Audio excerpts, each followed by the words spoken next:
पहले तो इधर उधर खाएगी ना, वो दमादी यहाँ आके सबको। ये 24/2 को रिपोर्ट कराया था लास्ट में। शुगर कितने दिन से दवाई खा रहे हैं यहाँ पे आप? बहुत दिन से खाई है। ये रोहिना खातून कभी कभी छोड़ दे तो खाएगा नहीं, तो ये चिंता नहीं खाई। 146 255 पहले था इसका शुगर 233 और 409। आपला केमन तबियत छो?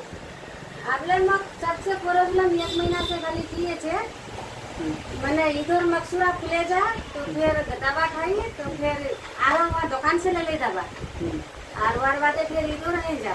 मैं शुगर ने की हो या खुद याद नहीं तो कमजोरी नहीं होती। शुगर ने ठीक छो ना? शुगर ठीक छो? हाँ। और कोई दिक्कत लगे छो? और दिक्कत तो कुछ नहीं लागो, वही दांते में प्रॉब्लम। दांत का इम्पोर्टेंट है। शुगर लेके ठीक है। हाँ दवा खाई 5-6 साल से दवा कितने दिन से खा? 5-6 साल। हाँ 5-6 साल से दवा खाई। अन्य कोई दिक्कत नहीं शुगर ना?